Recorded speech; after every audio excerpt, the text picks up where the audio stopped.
पत्रकार बंधुओं का स्वागत और धन्यवाद। और आपके माध्यम से हम अपने हाटी युवाओं का भी धन्यवाद करना चाहते हैं कि नाहन में 5 तारीख को जो धरना प्रदर्शन हुआ वो हमारी उम्मीद से भी कहीं बढ़ के हुआ और इतना सफल धरना प्रदर्शन की हमने भी उम्मीद नहीं की थी। उसमें युवाओं ने बढ़ चढ़ कर भाग लिया, महिलाओं ने बढ़ चढ़ कर भाग लिया और उसका कवरेज भी बड़ी ज़बरदस्त हुई और हमारे अपने लोगों के लिए भी एक अच्छा संदेश उसमें गया है। कई सारे डाउट्स उनके दिमाग में थे वो क्लियर हुए और नाहन ही उसी दिन हमें माननीय पूर्व मुख्यमंत्री जयराम ठाकुर जी का श्री बलदेव तोमर जी के माध्यम से संदेश आया कि मैंने केंद्रीय जनजाति मंत्री से बात की है और वो कल आपको हाटी समिति के कुछ लोगों को वार्ता के लिए बुला रहे हैं। तो हमें वहीं से नाहन से ही हमें जाना पड़ा बहुत जल्दी में और कल हमारी जनजाति मंत्री से श्री अर्जुन मुंडा जी से बड़ी विस्तार से बात हुई और हमने जो पत्र बार बार यहाँ से बोला जाता है कि कुछ क्लेरिफिकेशन मांगी है उसके संदर्भ में भी बात की। तो वो तो इस बात से ही बड़े हैरान है कि किस चीज़ की क्लेरिफिकेशन हिमाचल सरकार चाह रही है। जो प्रपोजल हिमाचल सरकार ने भेजी उसी के आधार पे बिल ड्राफ्ट हुआ है और वही बिल पास हुआ है। तो अब इसमें क्लेरिफिकेशन की तो कोई आवश्यकता ही नहीं है। वो तो हैरान थे मंत्री जी कि 4 महीने बाद भी अगर ये लागू नहीं हुआ है तो हमें तो बड़ी हैरानी है इस बात से। तो हमने आग्रह किया मंत्री जी से, उनका जी जब पत्र आ ही गया है तो इसका जवाब आप तुरंत भेजें और उन्होंने ये वादा किया है कि हम 2-3 दिन के अंदर अंदर इसका जवाब भेज रहे हैं। वैसे कि जवाब भेजने की ज़रूरत ही नहीं है, फिर भी जब आप लोग आए हैं तो हम 2-3 दिन के बाद। हमें सबसे ज़्यादा हैरानी इस बात की है कि हमारे जो अपने उद्योग मंत्री हैं उन्होंने 2 चीज़ें बताई है।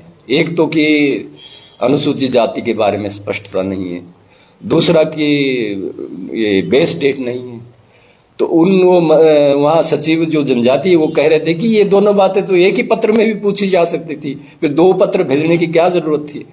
तो यहीं से हमें इनकी मानसिकता का अंदाज़ा लगता है कि ये दिल से इसको लटकाने के चक्कर में है। और अब हमने जो नाहन में जो बातचीत हुई थी, जो आक्रोश युवाओं का दिखा, अब इसको हम आगे भी कंटिन्यू करेंगे। तो एक तो मैं ये स्पष्ट कर दूं कि हम कल जनजाति मंत्री से मिलने के बाद बहुत अच्छे सौहार्दपूर्ण वातावरण में बातचीत भी हुई। उन्होंने सचिव जनजाति को, डायरेक्टर जनजाति को भी अपने पास बुला के उन्होंने साफ निर्देश दिए कि इसका जवाब तुरंत दे दिया जाए और उन्होंने हमें आश्वस्त भी किया कि 2-3 दिन के अंदर इसका हम उम्मीद करते हैं कि मंडे ट्यूसडे तक उसका जवाब राज्य सरकार को आ जाएगा। तो एक तो ये बात। दूसरा, नाहन में हमने घोषणा की थी कि हमारे ये धरना प्रदर्शन आगे भी जारी रहेंगे, इसलिए कि सरकार जानबूझकर इसमें लीपापोती करने का प्रयास कर रही है, जिसमें हमारे अपने ही उद्योग मंत्री की भूमिका बहुत नकारात्मक है। और उस घोषणा के बाद हमने कल अपने कोर ग्रुप में चर्चा की कि अगला जो धरना प्रदर्शन है वो कहाँ रखा जाए, किस रूप में रखा जाए। तो हमारा कल ये तय हुआ है, आपके माध्यम से हम सभी को बताना चाहते हैं कि 16 दिसंबर शनिवार के दिन 11 बजे शिलाई PWD रेस्ट हाउस में हमारा धरना प्रदर्शन होगा और एक ज्ञापन SDM के माध्यम से मुख्यमंत्री को भी दिया जाएगा, जिस रूप से हमने नाहन में किया था। तो ये 16 तारीख हमारा निश्चित हुआ है अगला धरना प्रदर्शन शिलाई के लिए। तीसरी बात मैं इसमें ये जोड़ना चाहता हूँ कि जो हमारे उद्योग मंत्री हैं, परसों ये दृश्य हमें देख के नाहन में बहुत बुरा लगा कि NSUI के कुछ विद्यार्थी जो बेचारे उसमें शामिल होना चाहते थे धरना प्रदर्शन में, उनको बहुत ज़्यादा प्रेशराइज किया गया कि इसमें शामिल ना हो। तो उनकी आप लोगों ने भी देखा होगा कि वहाँ महिमा लाइब्रेरी के ऊपर उनका वो जमावड़ा लगा था, वो बेचारे चाहते हुए भी उसमें शामिल नहीं हो पाए थे। तो ये चीज़ें बहुत हैरानी करने वाली है कि एक तरफ तो हमें इतनी बड़ी उपलब्धि हुई है, मुझे ऐसा लगता है कि उद्योग मंत्री की समस्या कुछ दूसरी ही है, क्योंकि वो हमारी हाटी संस्कृति से परिचित नहीं है, बोली भाषा उनको नहीं आती। और रीति रिवाज का पता उनको नहीं है। तो शायद उनको ऐसा लगता है कि अगर ये हो गया तो मेरे ऊपर ये जो हाटी विरोधी होने का टैग है ये हमेशा के लिए लग जाएगा। तो ऐसा हम फिर भी आपके माध्यम से उनसे आग्रह करते हैं कि इसमें रोड़ा ना अटकाएं। हमारे युवाओं का जो जोश है और गुस्सा है वो परसों आप लोगों ने भली भांति प्रचारित किया है। तो अब आगे की जो रणनीति है वो हमारा दोनों तरफ रहेगी कि ये सरकार से भी हमारा संपर्क बराबर रहेगा, केंद्र सरकार से जब तक पत्र नहीं आया, और ये धरना प्रदर्शन भी जारी रहेंगे। अब हम ये चीज़ें सहन नहीं कर सकते कि 4 महीने पहले हो गए हैं, आगे लटकाओ। और इस मुद्दे पे कम से कम हम चाहते थे कि हर आदमी एकजुट होकर, चाहे कोई किसी भी पार्टी की विचारधारा का है, हमने कभी नहीं कहा कि अपने पार्टी, हम तो चाहते थे कि पिछले सरकार ने ये केंद्र से करवा दिया है, ये सरकार लागू कर दे तो कितनी अच्छी बात होती हमें कहने के लिए भी कि इस सरकार ने तुरंत इसे लागू कर दिया है। लेकिन ऐसा कुछ दिख नहीं रहा है। और हम माननीय मुख्यमंत्री से आग्रह करते हैं कि अगर एक मंत्री या 2 मंत्री इतने बड़े कानून को भ्रमित करने की, लटकाने की कोशिश करते हैं तो कृपया आप पूरे प्रदेश के अभी नेता है, पूरे प्रदेश के मुख्यमंत्री है, आप इस चीज़ को गंभीरता से लें कि लोगों के साथ जो ये अन्याय हो रहा है ये इतिहास में दर्ज हो जाएगा। इतिहास सिर्फ उन्हीं का ही नहीं बनता है जो काम करते हैं, जो काम में रोड़ा अटकाते हैं, उनका भी इतिहास बनता है। जहाँ पृथ्वीराज चौहान का नाम आता है वहाँ जयचंद का भी नाम आता है। तो हमारा बहुत संक्षेप में माननीय मुख्यमंत्री से ही अब सीधा आग्रह है, एक तरफ तो हमें कोर्ट में अपना जवाब देने के लिए काम करना पड़ रहा है, दूसरी तरफ कई ऐसे वो समुदाय हमारे खिलाफ खड़े कर दिए हैं, गुज्जर समुदाय अलग, एससी समुदाय अलग। एससी भाइयों से हम एक ही आग्रह करते हैं कि आप लोगों को आपकी मांग के अनुसार ही जनजाति दर्जे से बाहर रखा गया है, और इससे बढ़िया निर्णय पिछली सरकार का हो भी नहीं सकता, क्योंकि यही उनकी मांग थी। अब जब बाहर रखा है तो आपकी तो शिकायत ही खत्म हो गई है। और गुज्जर भाइयों को हम एक ही संदेश देना चाहते हैं, आपका हमारे साथ कोई लेना देना नहीं, बाउंड्री हमारी नहीं लगती आपस में, सांस्कृतिक सामाजिक मेलजोल हमारा नहीं है, तो आपके साथ हमारा कोई भी किसी प्रकार का द्वेष नहीं है। इसलिए खामखा ऐसी चीज़ों में छेड़छाड़ करना, राजनेताओं के, गंदे राजनेताओं के इशारे पे ऐसी चीज़ें करना बहुत अच्छी बात नहीं है। और इसका खामियाजा ये 2 धारी तलवार है, इसका नुकसान दोनों तरफ भुगतना पड़ता है। तो यही मैं आज आप लोगों से अंत में फिर से मैं दोहराता हूं कि 16 दिसंबर को 11 बजे हमारा धरना प्रदर्शन शिलाई में होगा, और उसमें हमारी हाटी संस्कृति की भी हम झलक देंगे। उसमें महिलाएं काफ़ी मात्रा में भाग लेगी, युवा काफ़ी मात्रा में भाग लेगी, और अपने सभी लोगों से भी हम आग्रह करते हैं, व्यक्तिगत तौर पे भी हम संपर्क करेंगे, मीडिया बंधुओं के माध्यम से भी हम संपर्क कर रहे हैं कि 16 तारीख को ज़्यादा से ज़्यादा अपने खर्चे पे शिलाई पहुँचे। धन्यवाद। कोई प्रश्न हो तो कृपया। शास्त्री जी, केंद्रीय मंत्री से आप लोग की फोटो सोशल मीडिया पे बहुत वायरल हो रही है, और उसमें कांग्रेसी जो कार्यकर्ता है वो लिख रहे हैं कि केंद्र में जो है वो मामला रोक के रखा है, हर्षवर्धन चौहान को बदनाम करने की साजिश की जाए। नहीं, देखो, केंद्रीय मंत्री का पहले तो सीधा कहना था कि ये हास्यास्पद है, इसको ये पत्र देने की जरूरत ही नहीं थी। अब जब पत्र दे दिए, वो तो जवाब देने के लिए भी मना कर रहे थे कि इसका क्या जवाब दें, ये तो सारी चीजें उसमें बिल में आई हुई है। तो हमने ही आग्रह किया, मैंने कहा जी आप जवाब दे दीजिए, कहीं ये भी बहाना ना मिले। वो तो यहाँ तक कह रहे थे कि भाई अब चलो, अगर यहाँ से हमें राज्य सरकार की मंशा पे शक होता है कि 2 बातें 2 पत्र पे पूछी गई है। एक पत्र पहले भेजा गया कि अनुसूचित जाति के लोग अंदर है कि बाहर है, दूसरा पत्र भेजा गया कि बेस डेट क्या है। ये दोनों बातें एक ही पत्र पे भी तो पूछी जा सकती थी जी।